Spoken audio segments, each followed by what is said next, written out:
இந்த கிளாஸ்ல கலந்து கொண்ட அனைவருக்கும் என்னுடைய வாழ்த்துதலை நான் தெரிவித்துக் கொள்கிறேன்.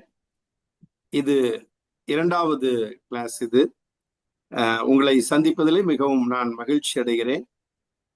கடந்த வாரத்திலே சார்ல்ஸ் சொன்னது மாதிரி இந்த 5 காரியங்களை குறித்து நாம் பார்த்தோம். முக்கியமான தியாலஜில உள்ளது. அது மட்டுமில்ல, தியாலஜி என்றால் என்ன அப்படின்னு நாம் பார்த்தோம். The word theology is derived from 2 Greek words, theos and logos, which means study about God. இறையல் என்கிற அந்த வார்த்தை எப்படி வந்ததுன்னா, தியோஸ் அண்ட் லோகோஸ், அந்த 2 வார்த்தையிலிருந்து தான், கிரேக்க வார்த்தையிலிருந்து வந்ததுதான் தியாலஜி. அதாவது தியோஸ் அப்படின்னா கிரேக்க மொழியிலே அந்த தியோஸ்ங்கிற வார்த்தைக்கு தேவன் என்பது அர்த்தம், அல்லது தமிழ்ல இன்னும் சொல்ல போனால் கடவுள், காட் அப்படின்னு அர்த்தம் தியோஸ்.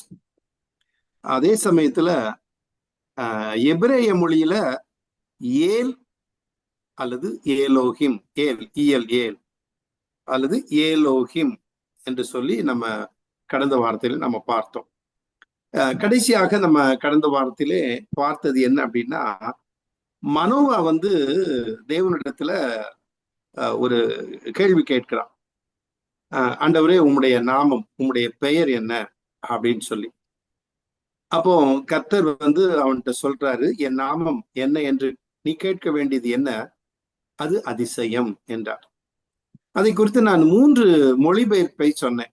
அதுக்கு என்ன காரணம் அப்படின்னா, அந்த மொழிபெயர்ப்பு சொன்னதற்கு அதாவது அந்த 3ஐ இணைத்து பார்த்தால், அந்த 3ஐயும் சேர்த்து பார்த்தால், அந்த தேவனுடைய பெயர் எப்படிப்பட்ட தன்மை உள்ளது, அல்லது அவர் சொன்னதினுடைய அர்த்தம் என்ன என்பதை நாம் புரிந்து கொள்ள முடியும்.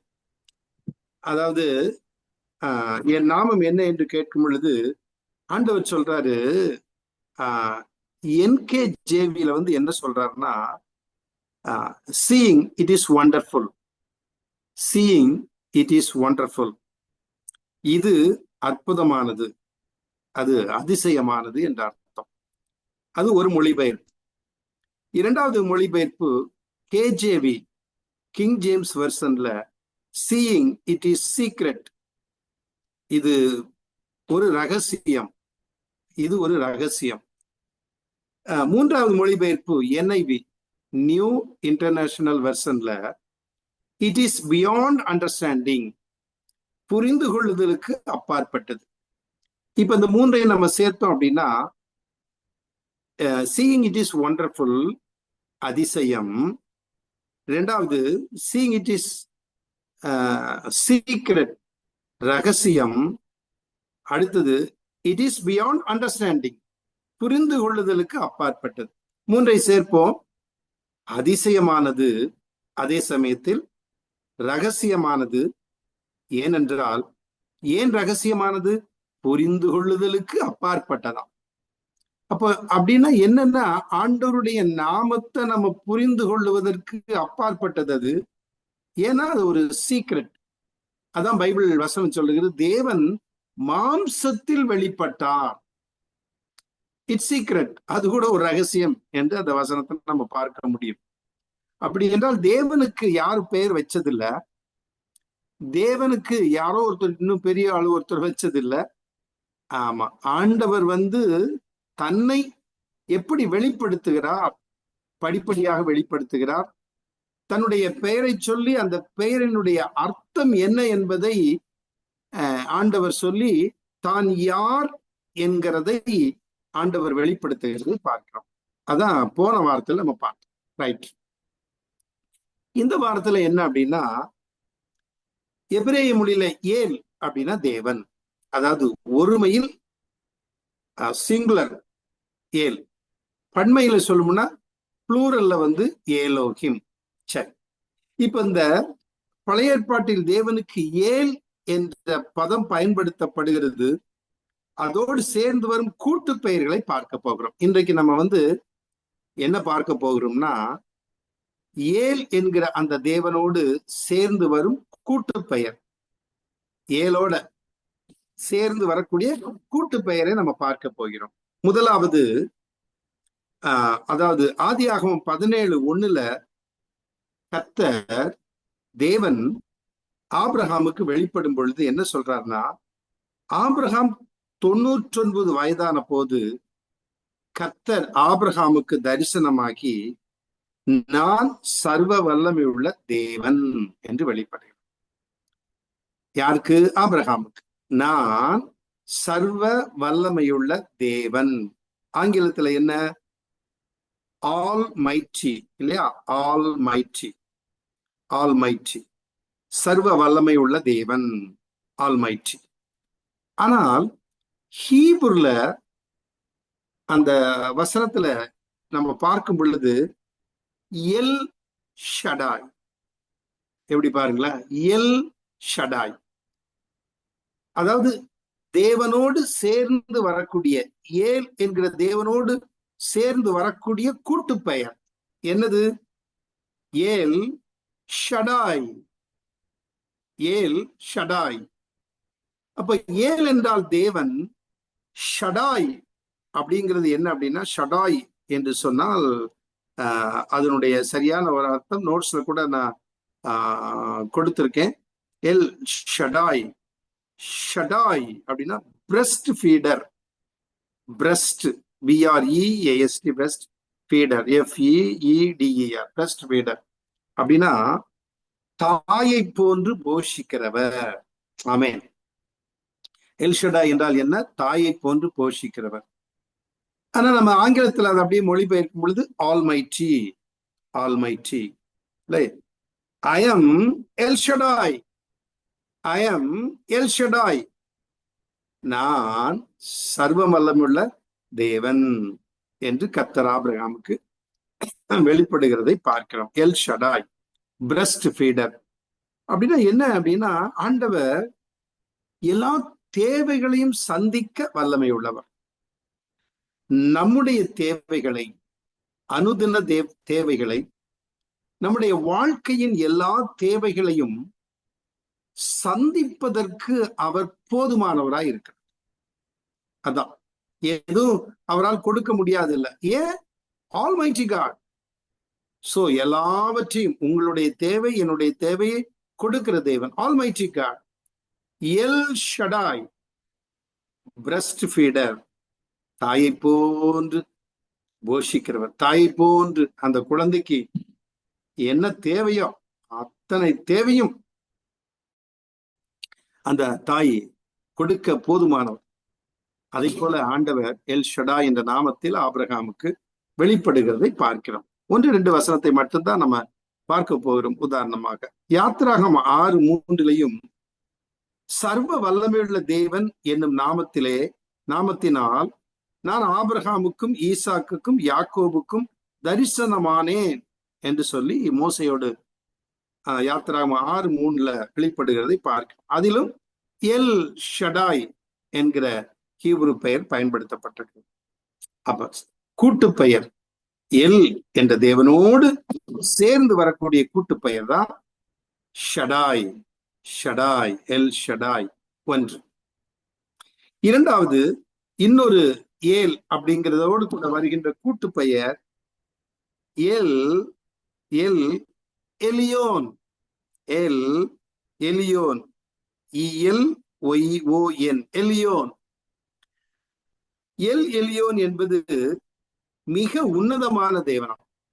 எலியோன், எலியோன், உன்னதமான, உன்னதமான, மிகவும் உன்னதமான தேவன் என்று அர்த்தப்படுகிறது. இது தேவனுடைய பலத்தையும் ராஜரீகத்தையும் சித்தரிக்கிறது. ஆண்டவருடைய பலத்தையும் ராஜரீகத்தையும் சித்தரிக்கிறது. கவனிக்கணும், எப்படிப்பட்டவரா இவரு? உன்னதமானவர். அப்ப அந்த கூட்டு பெயரை நம்ம சேர்க்கும் பொழுது எல் எலியோன், எல் எலியோன். ஒரு வசனத்தை மட்டும் நம்ம பார்க்க போகிறோம். அப்படின்றால் ஆங்கிலத்தில் சொன்னா God most high, God most high. சரி, சங்கீதம் 9:2 நம்ம பார்க்கும் பொழுது இப்பொழுது நம்ம வாசகை கேட்போம். உம்மில் மகிழ்ந்து களி கூறுவேன், உம்மில் மகிழ்ந்து களி கூறுவேன், உன்னதமானவரே உமது நாமத்தை நாமத்தை கீர்த்தனம் பண்ணுவேன். எப்படிங்க? உன்னதமானவரே. அந்த சங்கீதம் 9:2 சொல்லப்பட்டிருக்கு. உன்னதமானவரே, உன்னதமானவரே. அப்போ எல் என்கிற தேவனோடு கூட கூட்டு பெயராக சேர்ந்து வருகிறது இந்த இடத்துல. L Elyon. எல் எலியோன் அப்படின்னா காட் மோஸ்ட் ஹை, உன்னதமான தேவன். அதுல எல்லாம் பாருங்க, அந்த பெயரினுடைய அர்த்தம் உண்டு. தேவனுடைய பெயர்கள் அப்படி ஒன்று சொன்னா அதுல ரொம்ப அர்த்தம் உண்டு. அல்மைட்டினா அவருக்கு மேல வல்லமை உள்ள தேவன் ஒருவரும் இல்லை. எல் எலியோன் அப்படின்னா உன்னதமானவர். அவர் மிகவும் உன்னதமான, அவரை காட்டில் உன்னதமானவர் ஒருவரும் இல்லை. சோ அவர் நீங்களும் நானும் ஆராதிக்கிற தேவன் உன்னதமானவர். ஆமா, மோஸ்ட் ஹை. சரி, அடுத்தது மூன்றாவது ஏல் என்கிறதோடு வருகின்ற கூட்டு பெயர். மூன்றாவது என்ன அப்படின்னா எல் ரோயி. எல் ரோய் மூன்றாவது. கவனிக்கணும் நல்லா. நீங்க தியாலஜில கொஞ்சம் அந்த வசனங்கள், அந்த வார்த்தைகள்லாம் கவனிச்சுட்டு அல்லது எழுதிட்டு வந்தா, அந்த நோட்ஸை திரும்பி பார்த்தாலும் சரி, அந்த நோட்ஸ்லயே நீங்கள் குறிப்பிட்டாலும் சரி.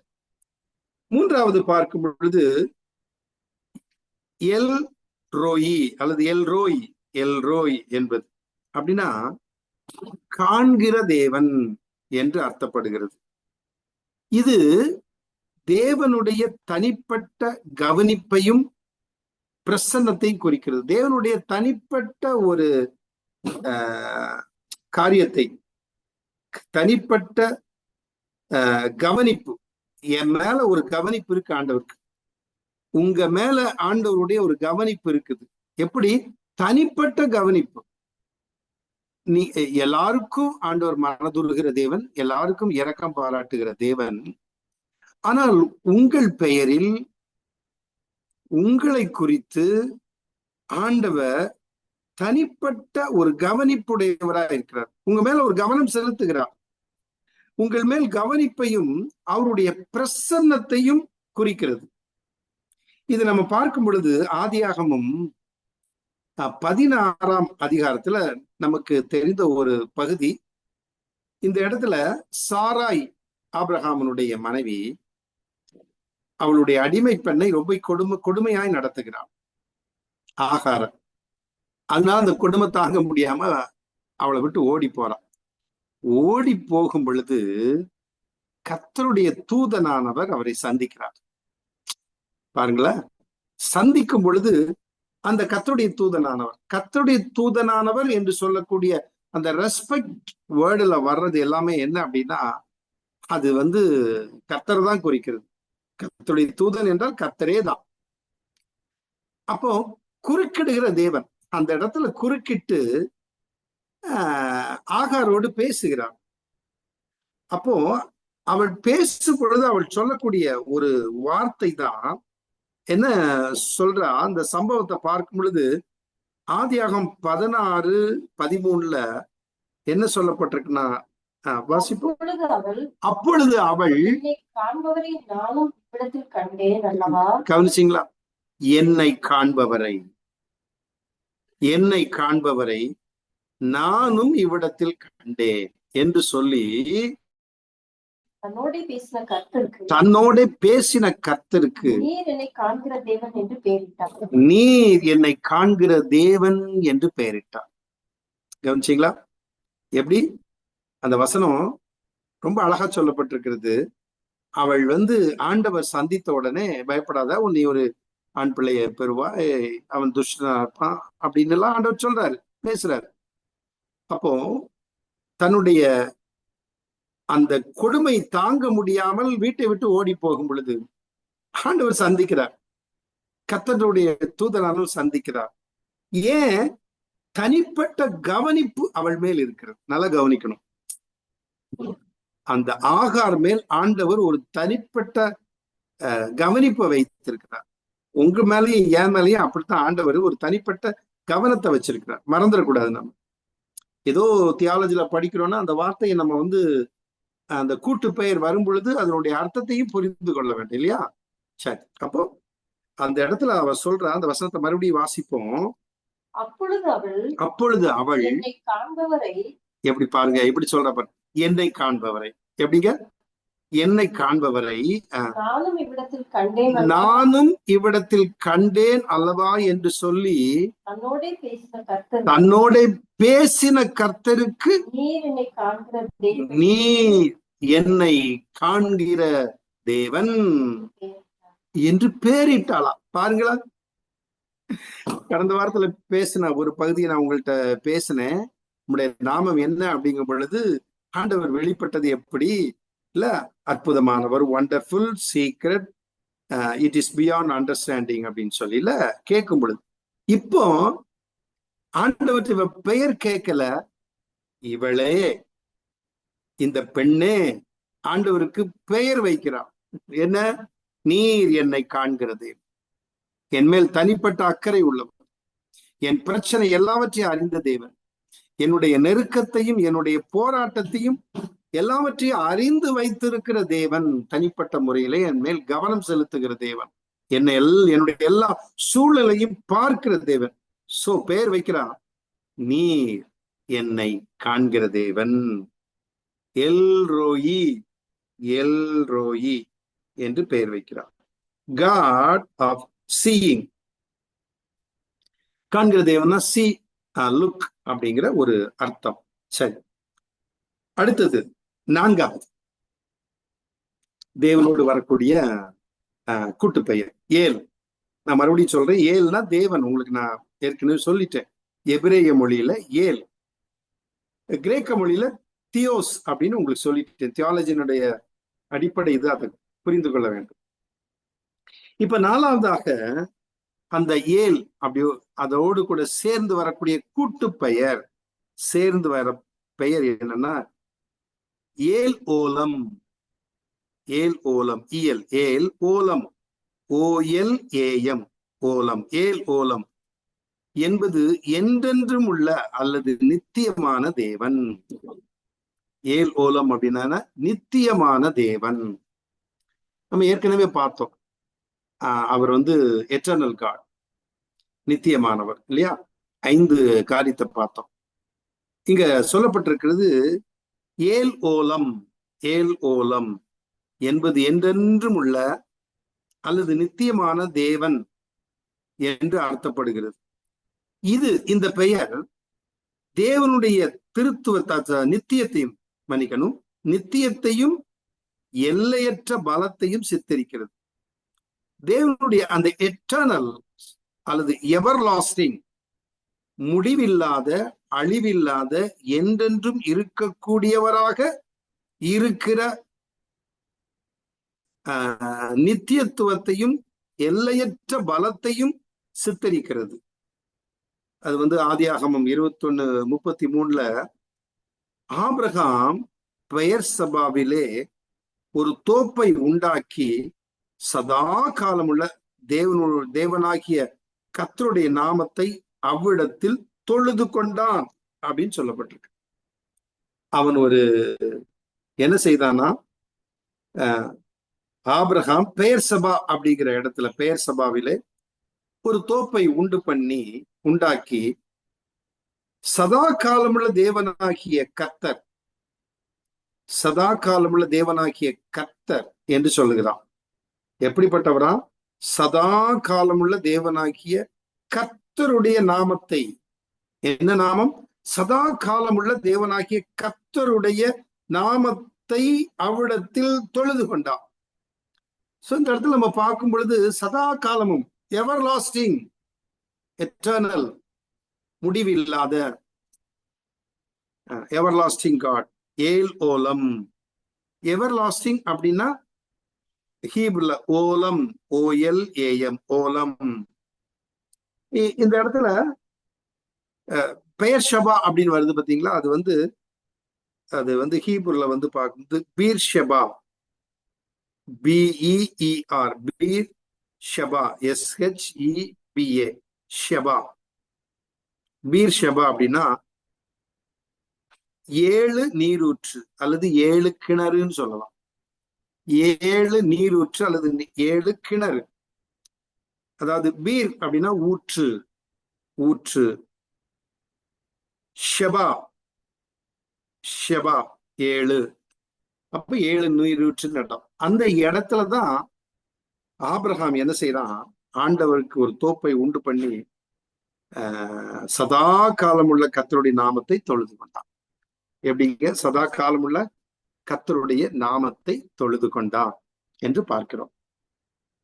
சரி, இப்ப நம்ம ஏல் அப்படிங்கிற அந்த தேவன் என்கிறதோடு வருகின்ற கூட்டு பெயரை பார்த்துட்டோம். சேர்ந்து வருகிற பெயர், அதனுடைய அர்த்தத்தை பார்த்தோம்.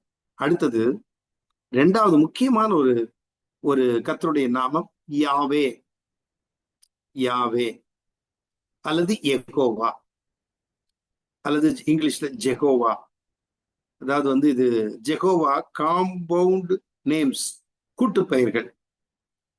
தேவனோடு கூட உள்ள கூட்டு பெயரை பார்த்தோம். இப்போ யெகோவா என்ற அந்த கர்த்தருடைய அந்த நாமத்திலே வரக்கூடிய கூட்டு பெயரை பார்க்கிறோம். சரியா?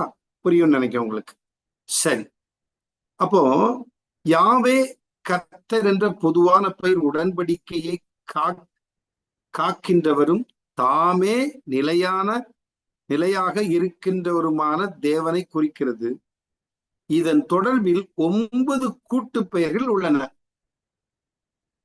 எதன் தொடர்பில்? யாவே அல்லது யெகோவா. நான் ஏற்கனவே உங்களுக்கு சொல்லியிருக்கேன், யெகோவா அப்படிங்கிற அந்த பெயரை அல்லது யாவேங்கிற பெயரை யூதர்கள் என்ன செய்ய மாட்டாங்க, உச்சரிக்க மாட்டாங்க, பயப்படுவாங்க. எழுதுவதற்கு கூட பயப்படுவாங்க. ஒருவேளை அவர்கள் எழுதினால் அந்த பெயரை எழுதுவதற்கு முந்தி போய் தண்ணீர்ல குளிச்சுட்டு அல்லது சுத்திகரிச்சுட்டு அந்த எழுதுகோலை சுத்திகரிச்சுட்டு எழுதுவார்கள். அவ்வளவு பயபக்திக்குரிய ஒரு பெயராக யூதர்கள் வைத்திருக்கிறார்கள். அப்ப அந்த யாவேங்கிற பெயருக்கு பதில் யூதர்கள் பயன்படுத்துற பெயரை நான் ஏற்கனவே உங்களுக்கு சொல்றேன். Adonai, Adonai, Adonai.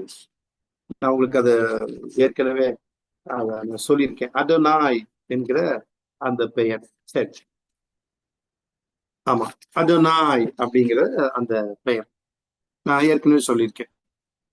சரி, இப்ப இந்த யாவே அப்படிங்கிற அந்த பெயரோடு வருகிற அவருடைய பெயரில் வரக்கூடிய கூட்டு பெயரை பார்க்கிறோம். சரி, அவருடைய பெயரில் அவருடைய குணாதிசயங்கள் வெளிப்படுகிறது.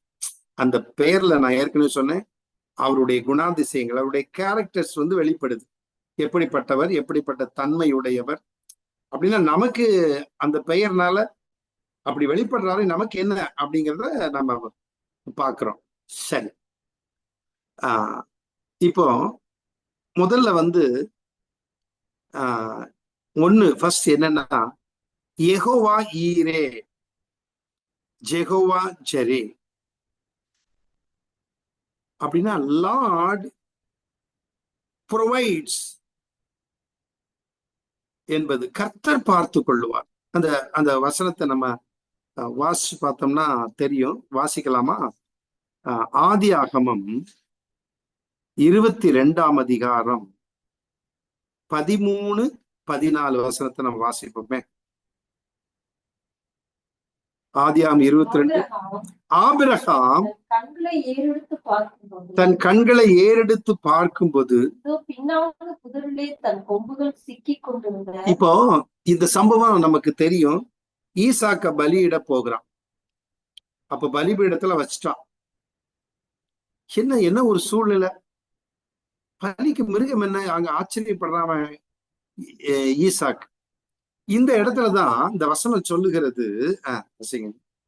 பின்னால் புதரில் தன் கொம்புகள் சிக்கி கொண்டிருந்த ஒரு ஆட்டுக்கடாவை, பின்னால் சிக்கி இருக்கிற கொம்புகள் ஒரு புதர்ல சிக்கி இருக்குது, மாட்டி இருக்குது.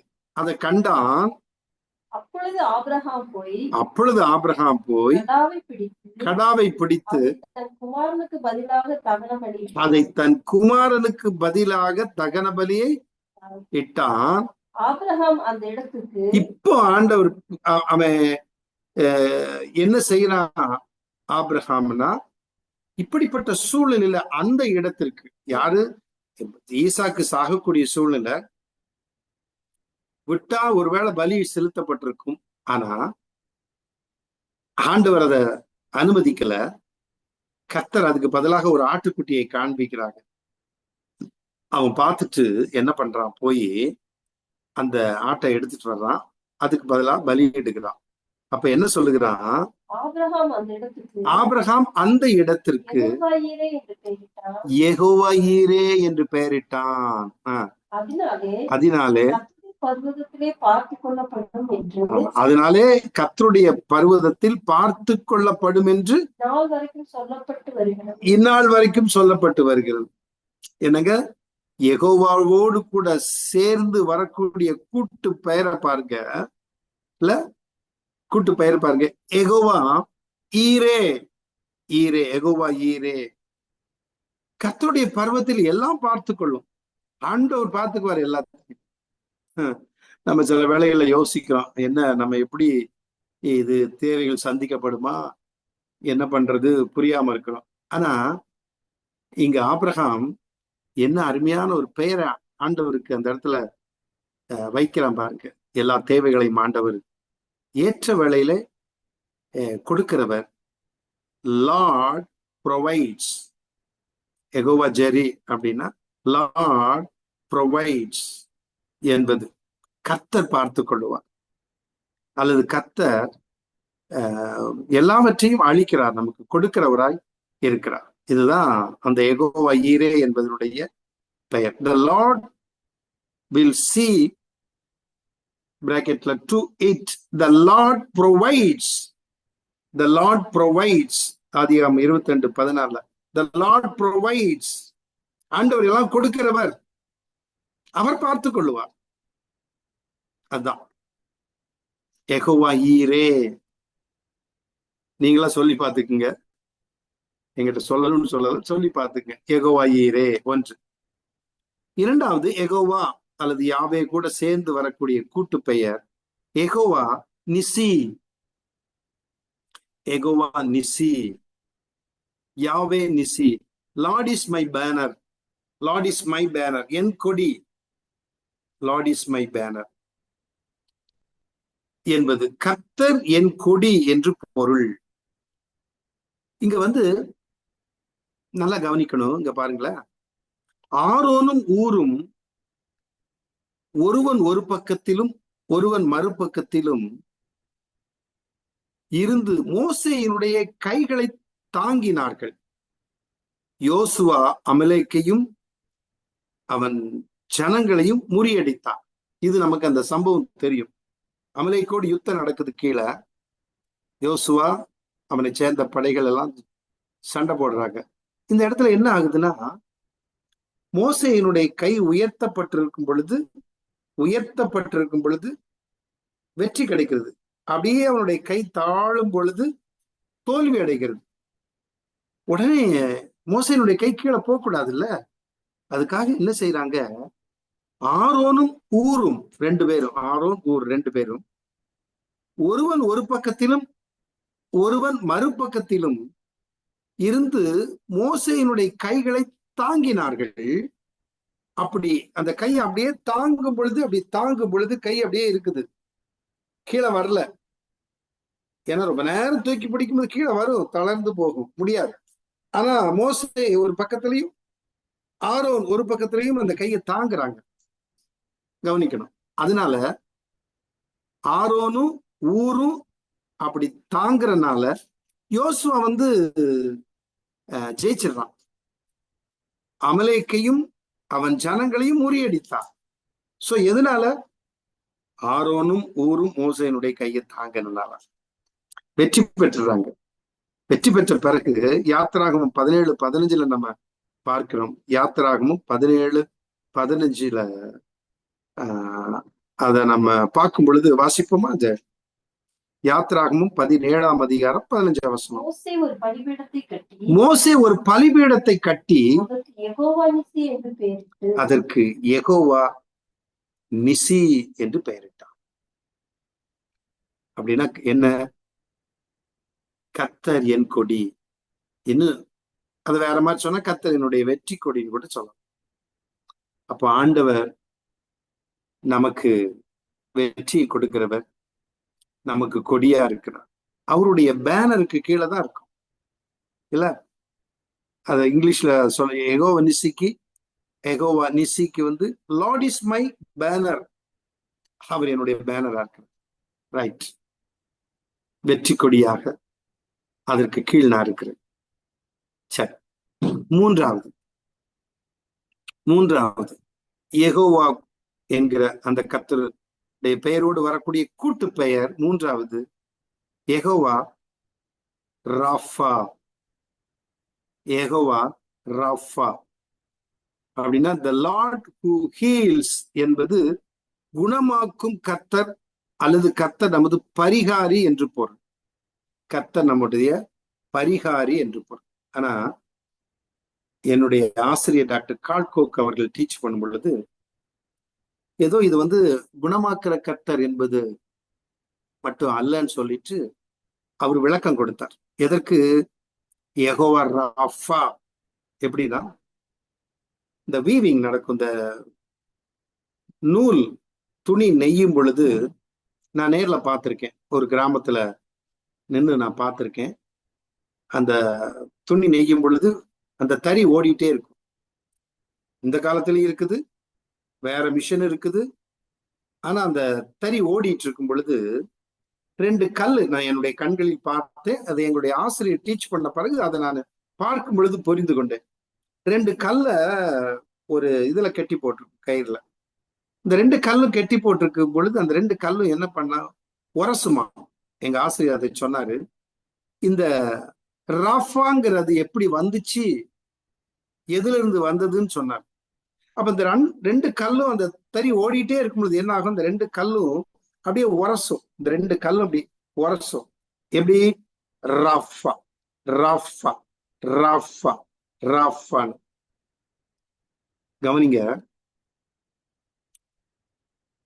அந்த துணியை நெய்யும் பொழுது வரக்கூடிய சின்ன மிஸ்டேக், ஒரு தடிப்பா வந்துடும், அந்த நூலு டபுளா வந்துடலாம், ஏதோ ஒரு மிஸ்டேக் வரும்.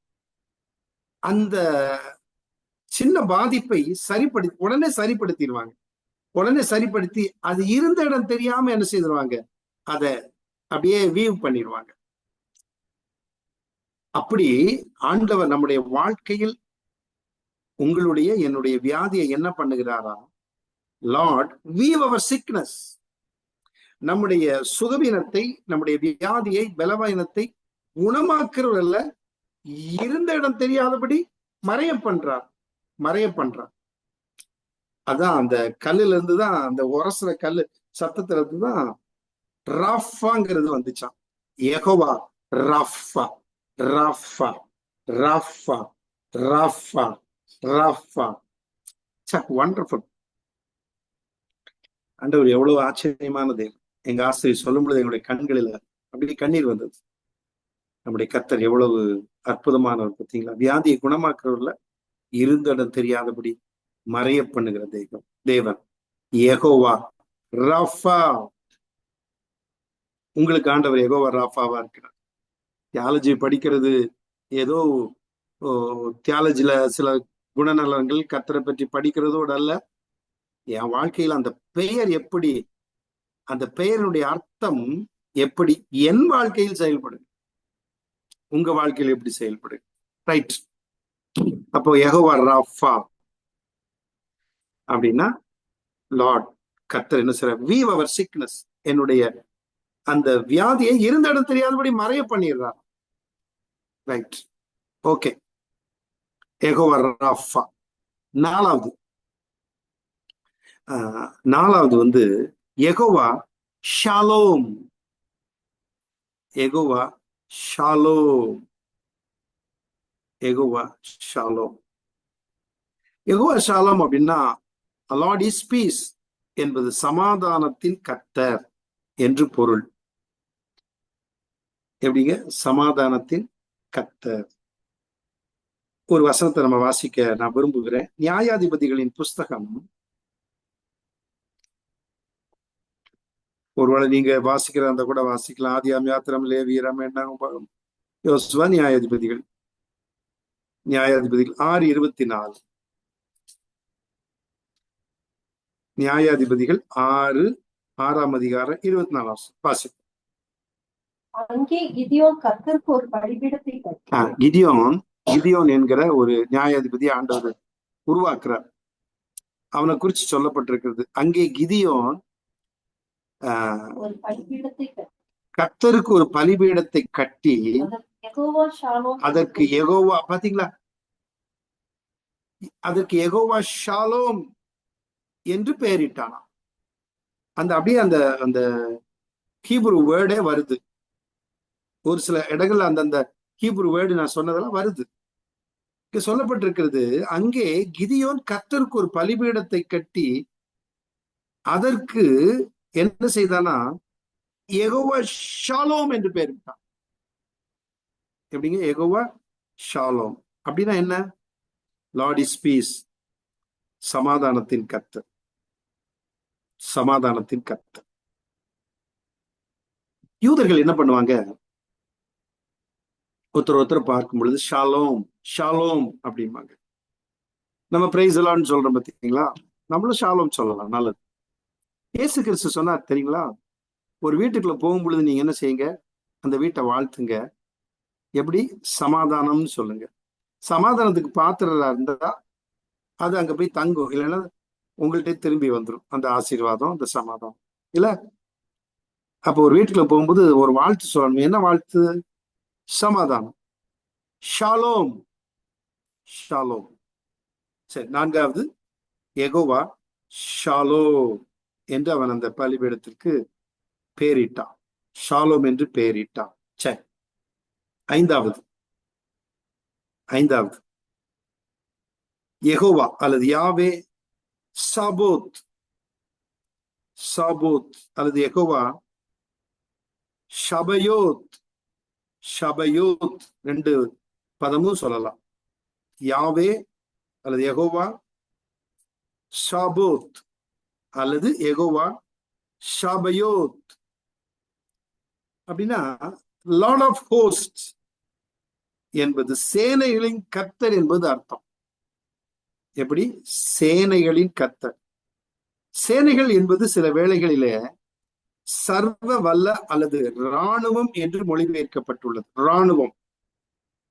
இராணுவம், சேனைகள். பரமசேனை வந்தது, கர்த்தருடைய சேனை இல்ல, இராணுவம் என்று மொழிபெயர்க்கப்பட்டுள்ளது. இது தேவனை வான மண்டல சேனைகளின் தளபதியாக சித்தரிக்கிறதா. இது என்னவா, தேவனை கடவுளை, கர்த்தரை யெகோவாவை வான மண்டல சேனைகளின் தளபதியாக சித்தரிக்கிறது. சித்தரிக்கிறது. அதான் யெகோவா ஷாபயோத் அல்லது யாவே யெகோவா ஷாபோத் என்பது. ரைட். 6வது யெகோவா மெக்காத்தெக்கேம். யெகோவா மெக்காத்தெக்கேம். ஆங்கிலத்தில் மெக்கா டெஷ்கேம் என்பது பரிசுத்தமாக்குகிற கர்த்தர் என்று பொருள். இது என்னன்னா, பரிசுத்தமாக்குகிற கர்த்தர் என்பது பொருள். யாத்திராகமம் 31:13 வாசிக்கும் பொழுது நம்ம வாசிப்போம். யாத்திராகமம் 31:13. நீ இஸ்ரவேல் புத்திரரை நோக்கி நீங்கள் என் ஓய்வு நாளை ஆசரிக்க வேண்டும். உங்களை பரிசுத்தப்படுத்துகிற கர்த்தர் நான் என்பதை நீங்கள் அறியும்படி இது உங்கள் தலைமுறை தோறும் எனக்கும் உங்களுக்கும் அடையாளமா இருக்கும். ஆமென். பரிசுத்தமாக்குகிற கர்த்தர் என்று பொருள். பரிசுத்தமாக்குகிற கர்த்தர் என்று பொருள். மெக்காத்தெக்கேம் அல்லது மெக்காடெஷ்கேம். ரைட். 7வது ஏழாவது, யெகோவா ராஹா. யெகோவா ராஹா, லார்ட் அவர் ஷப்பர்ட். கர்த்தர் என்பது கர்த்தர் என் மேய்ப்பர் என்பது பொருள். நமக்கு நல்லா தெரியும். சங்கீதம் 23 மனப்பாட சங்கீதம்.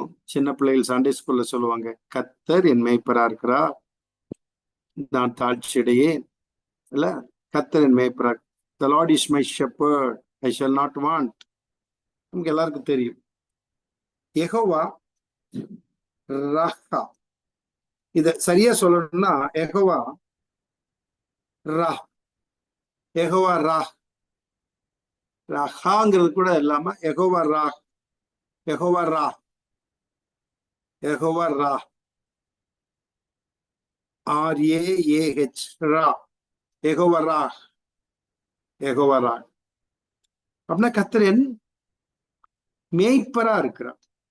கர்த்தர் எப்படி இருக்கிறார்? என்னுடைய மேய்ப்பரா இருக்கிறார். மேய்ப்பனுடைய அதனுடைய அர்த்தம் என்ன அப்படின்னா, ஹீப்ருல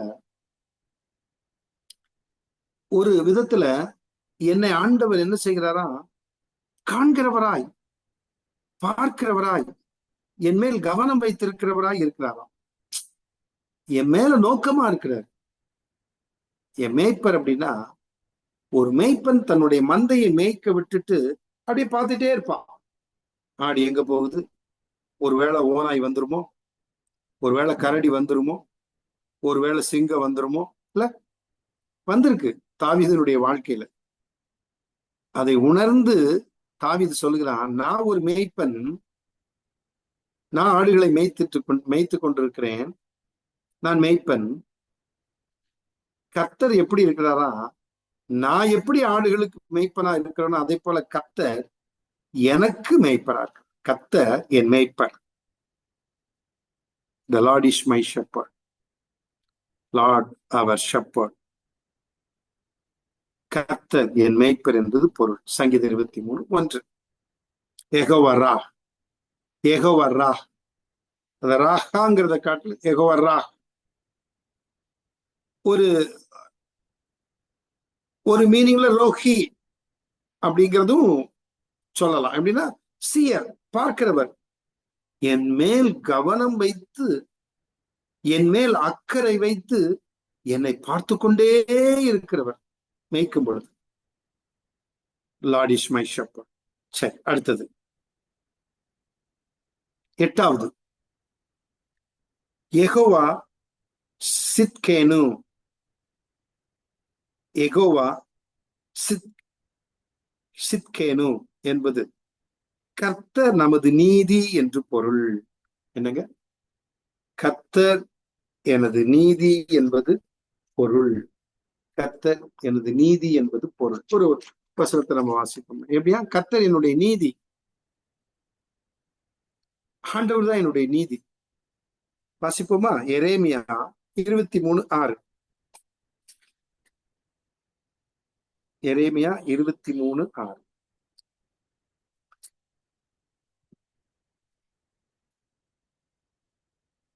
யெகோவா, எரேமியா 23:6.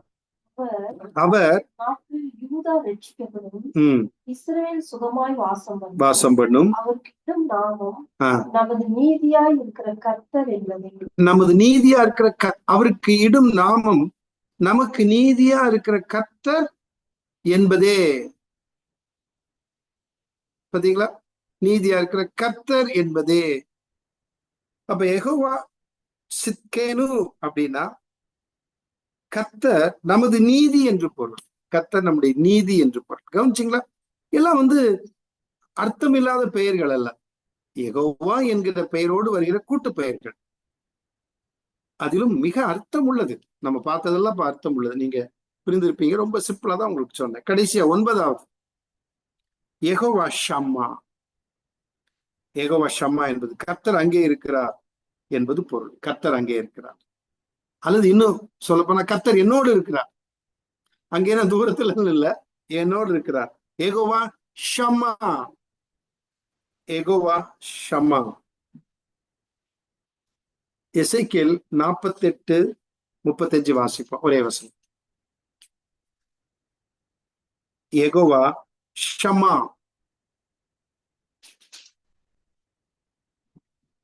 சுற்றிலும் அதன் அளவு 11,000 கோலாகும். அதனால் முதல் நகரம் யெகோவா ஷம்மா என்னும் பெயர் தரும். பாத்தீங்களா? யெகோவா ஷம்மா என்னும் பெயர் தரும். எசேக்கியேல் 48:35. யெகோவா ஷம்மா என்று பெயர் தரும். நம்முடைய தேவன் எப்படி? ஆண்டவர் என்னோடு கூட இருக்கிறார், உங்களோடு கூட இருக்கிறார். யெகோவா ஷம்மா, கர்த்தர் அங்கே இருக்கிறார் என்பது பொருள்.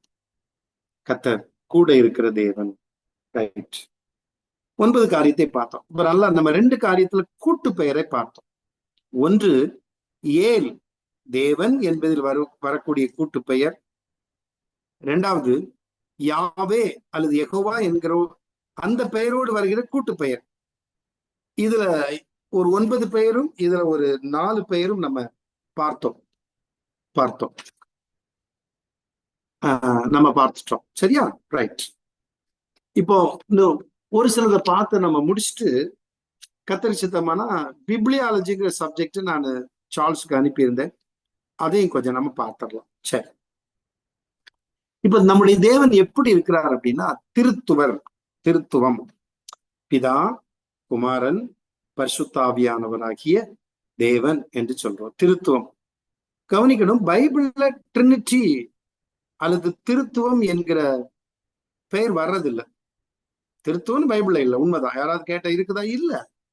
பட் அந்த திருத்துவத்தின் தன்மைகள், அந்த திருத்துவத்தின் பண்புகள், அந்த திருத்துவத்தினுடைய காரியங்கள் பைபிளுக்குள்ள பார்க்க முடிகிறது. அதான் நான் சொல்றேன். ரைட்.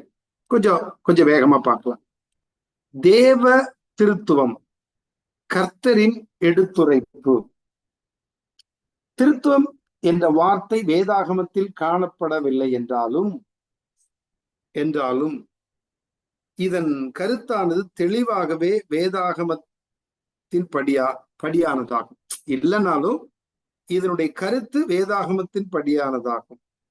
தேவ திருத்துவம் அல்லது திரியேக, அந்த திரியேக என்கிற போதனையானது புரிந்து கொள்ள மிகவும் ஒரு கடினமான ரகசியமாகும். இந்த ட்ரினிட்டி, இந்த திருத்துவம் என்பது புரிந்து கொள்வதற்கு ஒரு கடினமாகும். ஆனால் விசுவாசத்தினால் இதனை நம்ப வேண்டிய அவசியமாய் இருக்கிறது, இன்றியமையாததாக உள்ளது. ரைட். இப்ப நான் ஒரு காரியத்தை சொல்ல விரும்புகிறேன். ட்ரினிட்டியை போட்டு சில வேலை திருத்துவத்தை குழப்பிட்டு இருப்பாங்க. நம்ம கொஞ்சம் அதிகமா பாக்குறது இல்லை, என்றாலும் கொஞ்சம் பார்க்கணும். ஒரு முறை செயின்ட் அகஸ்டின், ஒரு பெரிய தியாலஜியன், அவர் கடற்கரை ஓரத்துல அப்படியே நடந்துட்டே இருக்காராம். அப்படி நடந்துட்டு இருக்கும் பொழுது அவர் அப்படி திங்க் பண்றாரு, மைண்ட்ல போட்டு திங்க் பண்ணிட்டே இருக்காரு. என்ன? திருத்துவ தேவன், பிதா, குமாரன், பரிசுத்த ஆவியானவர் ஆகிய தேவன் இப்படிப்பட்ட தன்மையுடையவர். அவர் எப்படி அவரை புரிந்து கொள்வது? தனித்தனியா என்ன ஒண்ணுமே புரியல அப்படின்னு குழப்பிட்டே இருக்கார். அங்க நடந்துட்டு இருக்கிறார். யாரு? செயின்ட் அகஸ்டின், ஒரு பெரிய தியாலஜியன். அப்ப அவருக்கு முன்னால ஒரு சின்ன பையன் கடற்கரையில விளையாண்டுட்டு இருக்கிறத திடீர்னு அவருடைய கவனம் அந்த பையன் மேல படுது. என்னடா அந்த பையன் அங்க ஓடுறான், கடற்கரையில ஓடுறான், தண்ணி என்னவோ எடுக்கிறான், வர்றான்னு பார்த்தா அந்த கடற்கரையில ஓரத்துல மேல கொஞ்சம் தள்ளி ஒரு பெரிய குழியை தோன்றான், ஒரு பள்ளத்தை தோண்டிட்டு கடற்கரையில கிடந்த ஒரு பெரிய சிப்பி, நல்ல பெரிய சிப்பி, நீங்க பார்த்திருப்பீங்க. அந்த சிப்பியில கடற்கரையில உள்ள ஓடி போய் தண்ணி எடுத்து அந்த சின்ன குழிக்குள்ள ஊத்திட்டே இருக்கிறான். போறான், ஓடுறான், தண்ணியை பிடிக்கிறான், கடற்கரை தண்ணிய அந்த குழியில கொண்டு ஊத்துறான். இப்படியே ஊத்திட்டே இருக்கான். செயின்ட் அகஸ்டின் பார்த்துட்டே இருந்தாராம். பக்கத்துல போய் இந்த தம்பிய நீங்க வா அப்படின்னாரு. நீங்க வா, என்னன்னு வந்து கேட்டான். என்ன செய்யறேன்னு அவன் சொன்னானா, நான் இந்த கடற்கரை தண்ணி எல்லாம் அந்த சிப்பியில, இந்த கடற்கரை தண்ணி எல்லாம் அப்படின்னா ஃபுல்லா கடற்கரை தண்ணி எல்லாத்தையும் இந்த சிப்பியில, சின்ன சிப்பியில எடுத்து அந்த நான் தோண்டி வச்ச குழியில எல்லாத்தையும் ஊத்த போறேன். செயின்ட் அகஸ்டின் சொன்னாரா, மூளை இருக்குதா அவனுக்கு? அப்படி செய்ய முடியுமா? அறிவு இருக்குதா? அவ்வளவு பெரிய கடல் தண்ணிய நீ இந்த சின்ன குழியில சின்ன சிப்பியில எடுத்து ஊத்திருவியோ அப்படின்னு சொல்லி சொன்னாராம். உடனே அந்த பையன் சொன்னானா, அப்படின்னா ஒரு சின்ன மூளையில, இந்த சின்ன மூளை கவனிங்க, உன்னுடைய இந்த சின்ன மூளையில அவ்வளோ பெரிய தேவன், பிதா குமாரன் பரிசுத்தாவியானவர் அப்படிங்கிற அந்த தேவனை அந்த சின்ன மூளையில புரிந்து கொள்ளுவியா, அடக்கிடுவியா அப்படின்னு அந்த சின்ன பையன் கேட்டான். கொஞ்ச நேரத்துல அந்த பையன் மறைஞ்சு போயிட்டான். அந்த பையன் இல்ல. உடனே செயின்ட் அகஸ்டின் அப்படியே ஸ்டன் ஆயிட்டாரு, யோசிச்சாரு. ஓ, கர்த்தர் ஒரு பையனை மாதிரி தூதனை அனுப்பி எனக்கு ஒரு பாடத்தை படிச்சு கொடுத்துருக்கிறார் அப்படின்ட்டு, என் இந்த சின்ன மூளையில அந்த பிதா குமாரன் பரிசுத்தாவியானவரை அடக்கி வைக்க முடியாது, முழுவதும் அதை புரிந்து கொள்ள முடியாது அப்படின்னு யோசிச்சு ஆண்டவர்கிட்ட மன்னிப்பு கேட்டு அதை விசுவாசித்தார். சரி,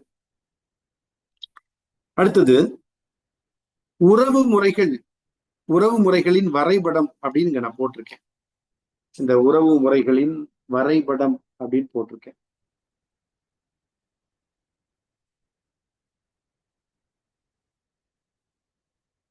சரியா? ரைட். அதை நீங்க பாத்தீங்கன்னா தெரியும் உங்களுக்கு. நான் அதை சொல்றேன். கர்த்தர் என்பவர் 3 நபர்களில் ஒரு தேவனாகவும், நல்ல கவனிங்க, கர்த்தர் என்பவர் 3 நபர்களில் ஒரு தேவனாகவும் உள்ளார் மற்றும் 3 நபர்கள் ஒரே தேவனுக்குள் உள்ளனர் என்பதே திருத்துவத்தின் அடிப்படை கருத்தாக உள்ளது. திருத்துவத்தின் அடிப்படை கருத்து என்னன்னா, கர்த்தர் என்பவர் 3 நபர்களில் ஒரே தேவனாகவும் உள்ளார் மற்றும் 3 நபர்கள் ஒரே தேவனுக்குள் உள்ளனர் என்பதும் திருத்துவத்தின் அடிப்படை கருத்தாக உள்ளது. இந்த நபர்கள் தனிப்பட்டவர்களாக உள்ளனர், ஆனால் தனித்திருப்பதில்லை மற்றும் ஒரே சாரம் அல்லது இயல்பில் இவர்கள் யாவரும் சமமானவர்களாக உள்ளனர். பிதாவானவர் தேவனாய் இருக்கிறார் என்று அறியப்படுகிறார். குமாரனானவர் தேவனாய் இருக்கிறார் என்று அறியப்படுகிறார். பரிசுத்த ஆவியானவர் தேவனாய் இருக்கிறார் என்று அறியப்படுகிறார். இருந்தாலும் இந்த 3 நபர்களும் சமமாக ஒருவர் என்று அடையாளப்படுத்தப்படுகின்றார். இந்த 3 நபர்களும் சமமாக ஒருவர் என்று அடையாளப்படுத்தப்படுகிறார். தியாலஜில தெரிஞ்சு கொள்ளக்கூடிய அந்த ஒரு முக்கியமான ஒரு வார்த்தை, இறைவன் அல்லது கடவுள் தேவன் காட் 3 ஆழ்த்தத்துவங்களுள்ள ஒரு தேவன். திரும்ப நான் சொல்லுகிறேன், இறையில்ல தேவனை பார்க்கும் பொழுது, ட்ரினிட்டி அப்படின்னு சொல்றது, தேவனை பார்க்கும் பொழுது 3 ஆழ்த்தத்துவங்களுள்ள ஒரு தேவன். சரி, இந்த உறவு முறை என்று சொல்லி பார்க்கும் பொழுது பாத்தீங்களா, நீங்க இந்த பிக்சர் காட்டுறேன். சரியா? இதுல என்ன போட்டிருக்குன்னா, ஃபாதர், அடுத்தது சன், ஹோலி ஸ்பிரிட். கவனிக்கணும், ஃபாதர், சன், ஹோலி ஸ்பிரிட். இந்த படத்தை நீங்க பாத்தீங்கன்னா உங்களுக்கு உங்களுடைய அந்த தியாலஜி நோட்ஸ்லயும் இது இருக்குது. Father is not Son. Father is not Son. அடுத்தது, சன் இஸ் நாட் ஃபாதர். அடுத்தது, Father is not Holy Spirit. அடுத்தது, Son is not Holy spirit.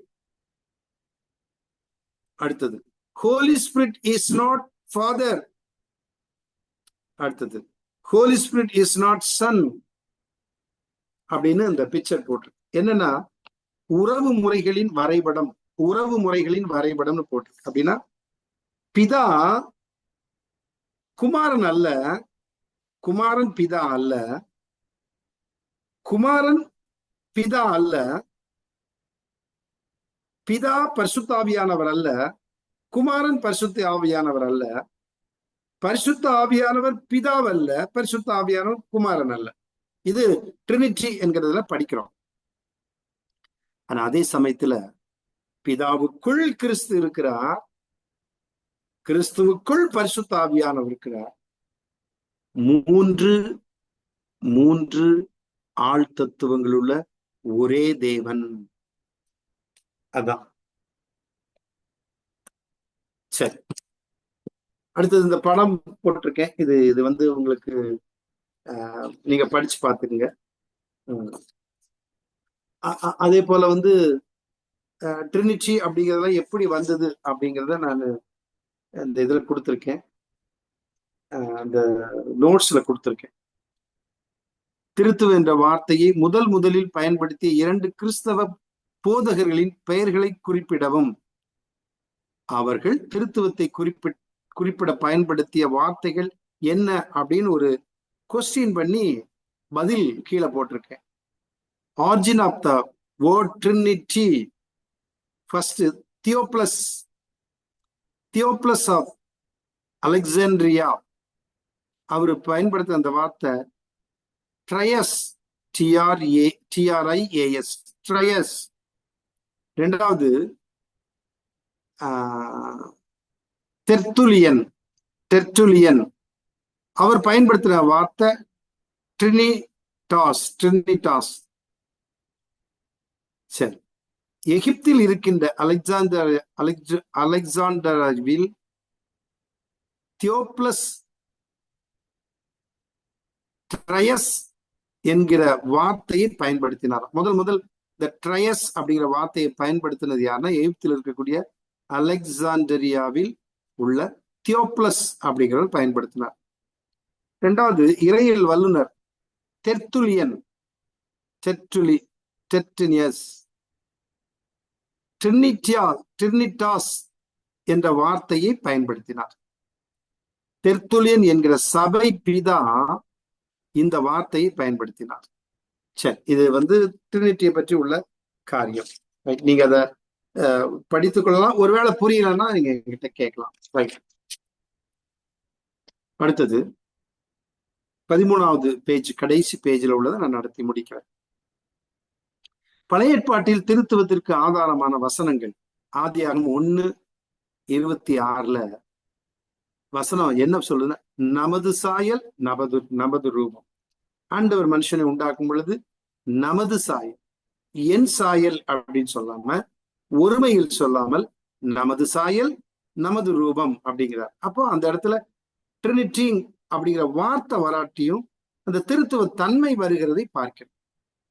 இரண்டாவது ஆதியாகமம் 3:22 நம்மில் ஒருவனை போல, என்னில் அப்படி இல்லை, நம்மில் ஒருவனை போல அப்படின்னு சொல்றார். அப்படின்னா அந்த இடத்துல திருத்துவத்தின் தன்மை வருகிறதை பார்க்கிறோம்.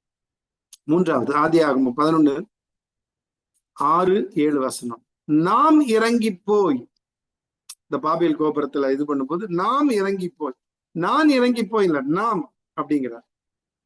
அடுத்தது ஏசாயா 6:8 நமது காரியமாய் போவான் அப்படிங்கிற வார்த்தையை பார்க்கிறோம். அப்படின்னா என் காரியம் இல்ல, நமது காரியம் என்று சொல்லி நம்ம பார்க்கிறோம். ரைட், புதிய ஏற்பாட்டில் திருத்துவத்திற்கு ஆதாரமான வசனங்கள். இயேசு கிறிஸ்து ஞானஸ்தானம் பெற்ற போது நடந்த காட்சியில் மத்தேயு 3:16-17. நம்ம பழைய ஏற்பாட்டை பார்த்தோம், அந்த திருத்துவ தன்மையை பார்த்து ஒரு 4 காரியத்தை பார்த்தோம் இல்லையா? ஆதியாகமத்தை பார்த்தோம், ஏசாயாவை பார்த்தோம். புதிய ஏற்பாட்டுல மத்தேயு 3:16-17 வசனத்துல இயேசு கிறிஸ்துவினுடைய ஞானஸ்தானத்துல நம்ம பார்க்கிறோம், இயேசு புறா ரூபத்தில் பரிசுத்த ஆவி, பிதாவின் சத்தம் கேட்கிறது. இந்த 3 காரியத்தையும் 3 பேரையும் அங்க சந்திக்கிறத பார்க்கிறோம். ஒன்று இயேசு, அடுத்தது பரிசுத்த ஆவியானவர் ரூபம் கொண்டு புறாவை போல இறங்கினார், பிதாவின் சத்தம் கேட்கிறதை பார்க்கிறோம். இரண்டாவது பரிசுத்த ஆவியை குறித்து இயேசு கூறும்போது யோவான் 14, 16, 17 வசனங்களில் நான் பிதா தேற்றரவாளன் என்று குறிப்பிடுகிறார். வசனங்களில் பிதா தேற்றரவாளன் என்று குறிப்பிடுகிறார். யாரை? பரிசுத்த ஆவியானவரை தேற்றரவாளன் என்று குறிப்பிடுகிறார். அடுத்தது ஞானஸ்தான கட்டளையில கடைசியில இந்த கிரேட் கமிஷன் சொல்லுவோம், மத்தேயு 28, 29 அங்க பிதா, குமாரன், பரிசுத்த ஆவியானவரை சொல்லுகிறதை பார்க்கிறோம். ஞானஸ்தான கட்டளை திருத்துவத்தை காண்பிக்கிறது. நீங்க போய் சகல சிருஷ்டிக்கு சுவிசேஷத்தை பிரசங்கிங்க, பிதா, குமாரன், பரிசுத்த ஆவியில ஞானஸ்தானம் கொடுங்க. அடுத்து 4வது சபையில் கிரியை செய்வதில் திருத்துவத்தை காண்கிறோம். ஆவியானவர் கர்த்தர் தேவன் என்று வருகிறது. கடைசியாக 5 அப்போஸ்தலர் ஆசீர்வாத ஜெபத்தில் திருத்துவத்தை பார்க்கிறோம். கர்த்தராகிய இயேசு கிறிஸ்து தேவன், பரிசுத்த ஆவி இல்லையா? நம்முடைய கர்த்தராகிய இயேசு கிறிஸ்துவனுடைய கிருபையும் பிதாவாகிய தேவனுடைய அன்பும் பரிசுத்த ஆவியானுடைய ஐக்கியமும் நம் அனைவரோடு கூட இருப்பதாக. இல்ல, நான் ஆசீர்வாதம் சொல்லி முடிச்சுட்டே நினைச்சிடாதீங்க, முடியல, இருக்குது. அப்படி நம்ம சொல்றத பார்க்கிறோம். அப்போ திருத்துவம் இருக்கக்கூடிய இடங்கள் பழைய ஏற்பாட்டிலும் உண்டு, புதிய ஏற்பாட்டிலும் உண்டு. நம்ம சுருக்கமா தான் பார்ப்போம். ரைட், அடுத்த சப்ஜெக்ட் தியாலஜி முடிஞ்சிருச்சு. டைம்ல எவ்வளவு சார்ல்ஸ், டைம் எவ்வளவு இருக்கு? யாராவது சொல்ல முடியுமா? கொஞ்சம் இன்னும் எவ்வளவு நேரம் எடுத்துக்கலாம்?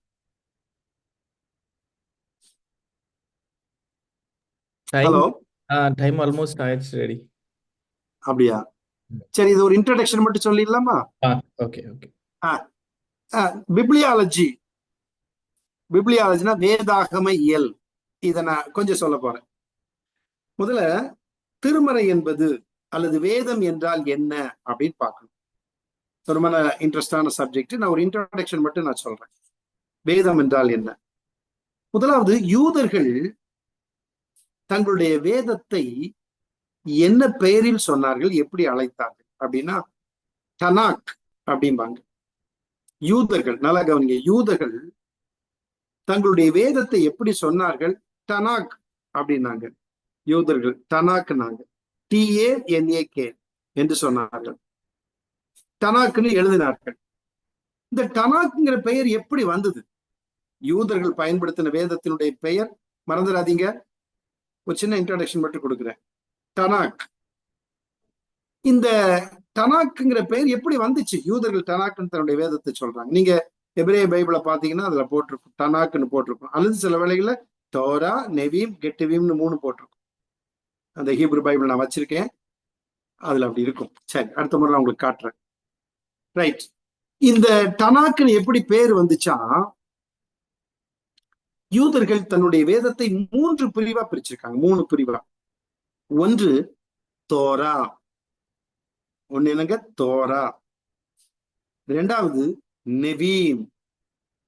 3வது கெட்டுவீம். கெட்டுவீம். இந்த தோராவினுடைய முதல் எழுத்து டி, நெவீமினுடைய முதல் எழுத்து என், கெட்டுவீமில முதல் எழுத்து கே. இந்த தோராவினுடைய முதல் எழுத்து டியும், நெவீமினுடைய முதல் எழுத்து என்னும், கெட்டுவீனுடைய முதல் எழுத்து கேயும், ரெண்டையும் வவல்ஸ் போட்டு ஏ போட்டு அதை படிக்கும் பொழுது டனாக் அப்படின்னு வரும். டனாக்னு வரும். அப்ப எப்படி டனாக்னு வந்தது? அந்த பெயர் வந்ததுக்கு காரணம், யூதர்கள் தங்களுடைய வேதத்தை 3 பிரிவாய் பிரித்திருக்கிறார்கள். தோரா, நெவீம், கெட்டுவீம். நான் இப்ப தோரா, நெவீம், கெட்டுவீம் சொல்லிட்டு அது என்னங்கிறது சொல்லணும் இல்லையா? தோரா அப்படின்னா கட்டளை, லா. தோரா அப்படின்னா இன்னும் சரியா சொல்ல போனா இன்ஸ்ட்ரக்ஷன் அப்படின்னு ஒரு அர்த்தம். தோரான்னா என்ன? மோசேயின் நியாயப்பிரமாணங்கள் என்றெல்லாம் சொல்றாங்க பார்த்தீங்களா? தோரா, அதுதான் தோரா. TORAH, Torah, Torah. அதே இது கிரீக்ல பென்டடியூக், PENTATEUCH,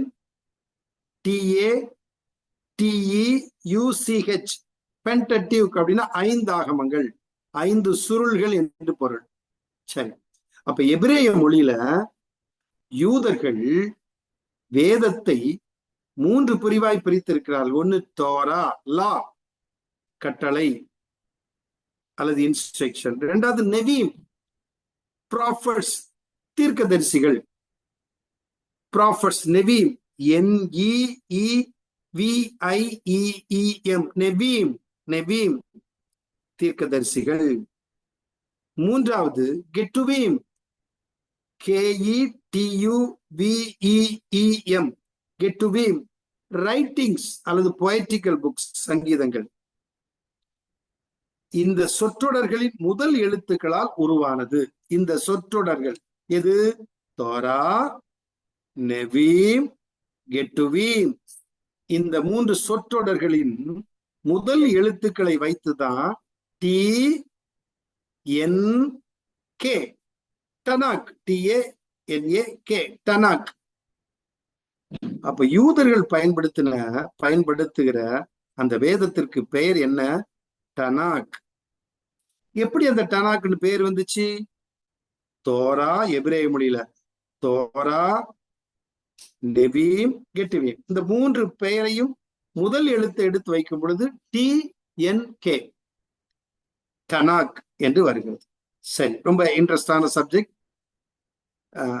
கர்த்தர் சித்தமானால் அடுத்த வாரத்துல இந்த பிப்ளியாலஜி பாடத்தை தொடர்ந்து நம்ம படிப்போம். இம்மட்டுமாக இந்த பாடத்தை நடத்த ஆண்டவர் கொடுத்த கிருபைக்காய் நான் கர்த்தரை ஸ்தோத்திரிக்கிறேன். பிப்ளியாலஜி ரொம்ப தெரிந்து கொள்ள வேண்டிய ஒரு முக்கியமான ஒரு காரியம். இதுவரைக்கும் கற்றுக்கொண்டதை குறித்து